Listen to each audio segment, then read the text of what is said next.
John, Hey, Brandon. Wait, what are you wearing? what am I wearing? Yeah.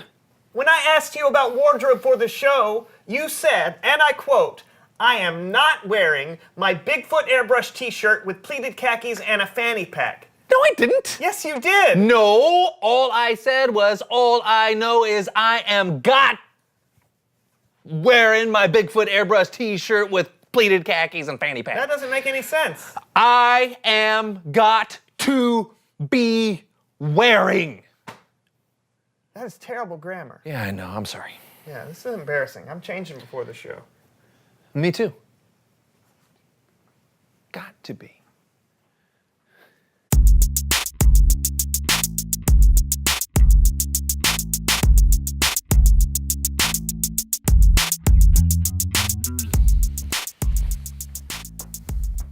Seriously?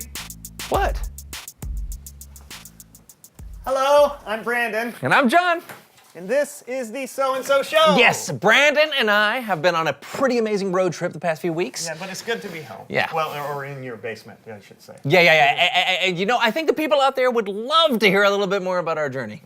Yeah, so we know you guys have been following us around for the past few weeks, and we wanted to reward your patience with a little behind-the-scenes tour. Yeah. Okay, so when I was a kid, my grandparents would always show us these slideshows. Yeah, and we realize many of you are much younger than John and I. Much younger. Much younger. In fact, all of you are much younger than us and may have no idea what a slideshow even is. It's like PowerPoint, except more boring. That's a great explanation. Yeah, so at Thanksgiving, we had to watch a slideshow every year. My great Aunt Ruth would pull out the same slideshow she had showed us the year before, and the year before that, and the year before that, and the year before that, and the year before that.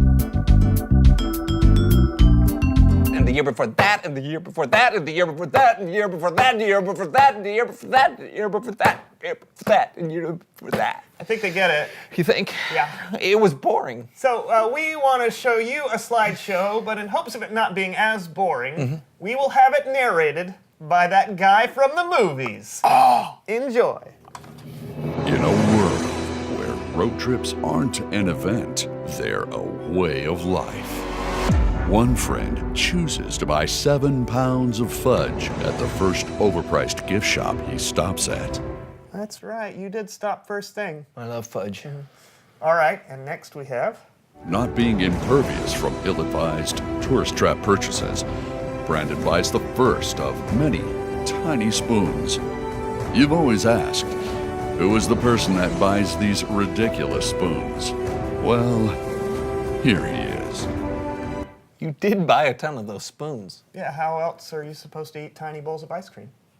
But little do John and Brandon know what lies ahead of them. Because one of Brandon's spoons is made out of radioactive metal, which turns him a deep shade of purple. Wait, what? Okay, that didn't happen. And John's fudge had a poisonous ingredient that gave him 3 heads. Okay, none of this happened. I'm not sure what happened with our narration here, but The Leviathan has come from the deep and he's hungry. What's for dinner? John and Brandon. Okay, this is ridiculous. None of this happened. Well, your pictures are still incredibly boring and have no cohesive story, so I'm making one up. it didn't happen. I'm taking creative license for the sake of your audience. Yeah, but this is too much. We can't let you keep going on like this, okay? So just... Sorry, Brandon and John, but the story must be told. They can't hear you. As I was saying, on their epic road trip, lost at sea, when all hope was lost, there was only one hero who could come and save them, Longbeard Carl. See the must-see movie of the summer, Longbeard Carl, Laser Warrior.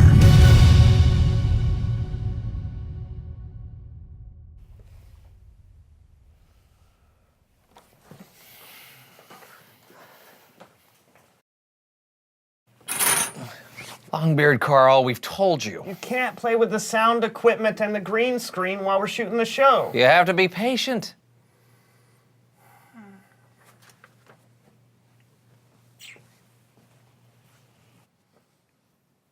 It's Bible story time with Kellen.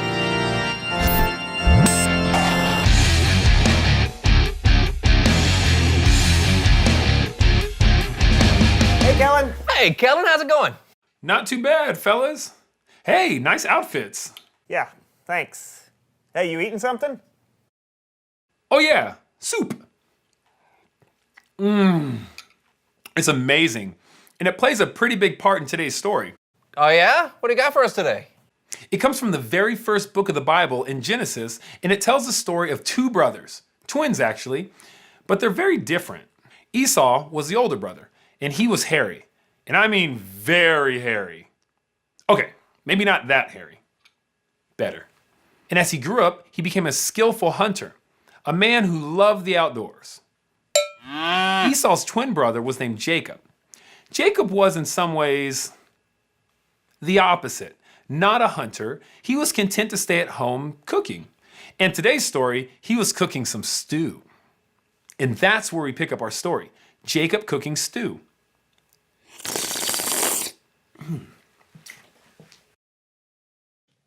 I'm so hungry. I'm famished. What's that smell? Esau, you look hungry. Esau, you look tired. Come on down and take a seat and have the soup that you require. I will taste so very good. In your belly I will go. No more hunger pains for you from your head to your toe. Jacob, brother, please give me some of that red stew. I'm starving. Okay. But I'm going to need something in return. What? Your birthright. Now, in biblical times, a birthright was a pretty big deal. The oldest son received a larger portion of the inheritance, a double portion. So it was a pretty big amount, especially for a wealthy family like Esau and Jacob's. Oh, and just a side note, the soup didn't actually come to life in the story.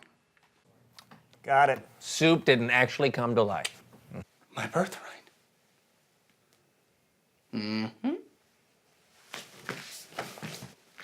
What good is your birthright if you die before you're dead? You're going to die of this hunger, and that will make me sad. Cause I am the best stew, a birthright says for sure. You don't guzzle me right now, and your hunger finds no cure.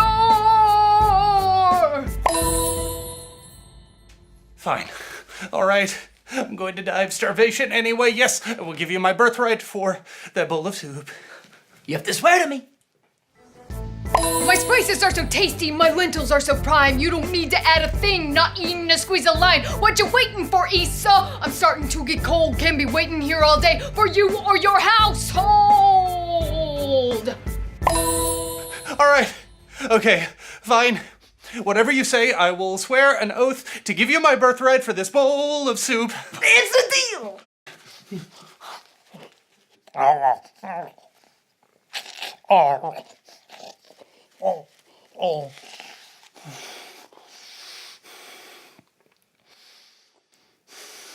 You know how to make a soup, brother.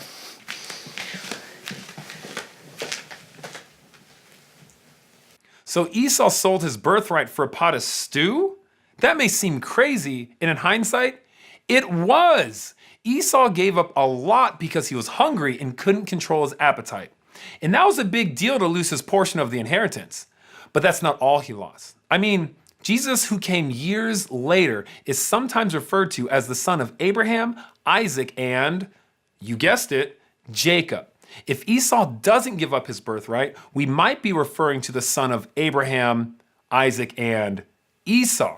Crazy, right? And here we are thousands of years later, and we have a lot to learn from Esau's impatience and what it cost him. Wow. Thanks, Kellen. Hey, sure thing, guys. I'll see you next time. You know, I don't think that I would ever give up my birthright for a bowl of soup like Esau did, but I think that we all have trouble waiting sometimes. Yeah, tell me about it. In fact, that makes me think of a question. Does it, John? It sure does. Reveal the question. What could you miss out on by not waiting? Great question. Hey, talk about it with each other. Yeah, and we'll see you next time on the So and So Show.